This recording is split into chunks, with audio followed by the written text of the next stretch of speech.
We'll see more of that story later in this show, but firstly, Larry de Villiers wants to know whether it is true that an Indian prince was so taken with the Australian outback he decided to settle here.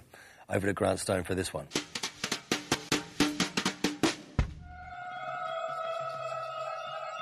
This is Chumhala Palace, India, 1967.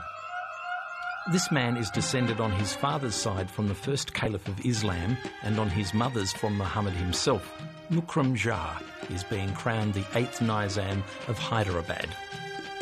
Within 30 years, he will have squandered immense wealth, left a trail of wrecked, rusting machinery, and be living in a 2-bedroom Turkish flat. This is the extraordinary story, tracked down with great difficulty by John Zabricki. I mean, just imagine that your family had once ruled the largest princely state in India and you had inherited one of the world's great fortunes. You're 35, your grandfather dies, you get the call, come to Hyderabad, you've got to take over this huge estate, 14,791 dependents, billions of dollars worth of jewellery, but immense problems as well. From 1724, the Nizams controlled a huge area of southern India. It brought strategic influence as the British and French vied for control and the world's largest diamond deposits. Mukarram Jah was to be an exalted Highness, great and holy protector of the world, shadow of God, full of light and most elevated among creatures. But he wanted none of it. 5 years later, he is driving bulldozers in the Australian outback. 1972 brought this peaceful scene.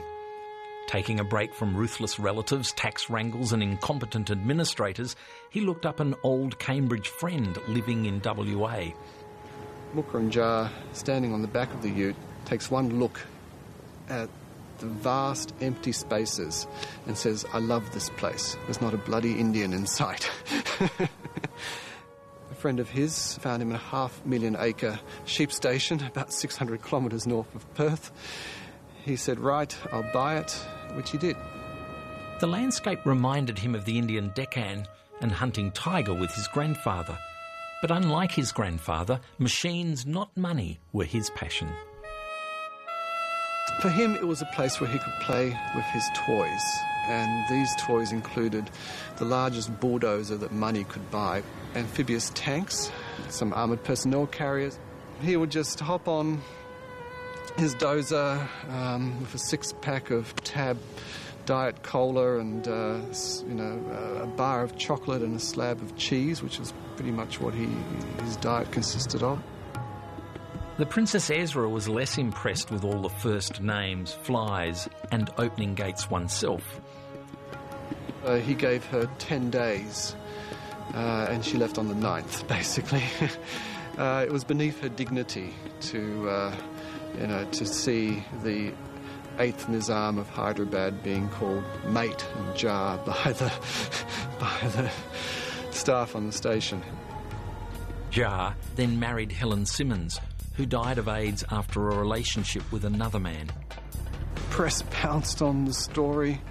He was totally shattered after that. By this time, Jah's finances were also fraying. While he was farming out back, others were farming out his jewellery, his antiques, his lands. He lived all this time thinking that surely this fortune can never run out, but by the late 1980s, early 1990s, it was. In 1996, the liquidators moved in. Diamond-encrusted dinner sets, elephant guns, all went under the hammer. The inheritance of the Nizams had vanished. Jah did too. He disappeared. One Friday, he went to his office in Perth, told his secretary, I'm going off to the mosque to pray. He was basically never seen again. Although this is a story of riches to wrecks, Mukarram Jah has few regrets. He now lives in this small flat in Turkey. It took John Zabricki months to track him down. None of the neighbours know he is the last Nizam of Hyderabad. He prefers it this way. Hello, Granders. Hey, Pete. Tell us about the prince, Grant. What a great, great story.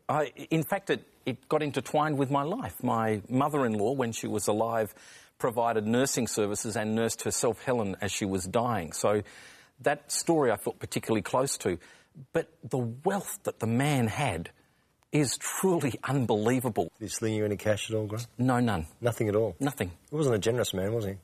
Well, he was. I didn't know him. It's a loose connection, as they say. Thank you, Grant. Is that it? Yeah, I think that's it. Now, the segment where we turn to the expert to answer your questions that have you scratching your head. I mean, literally. Here's psychologist Mike Anderson.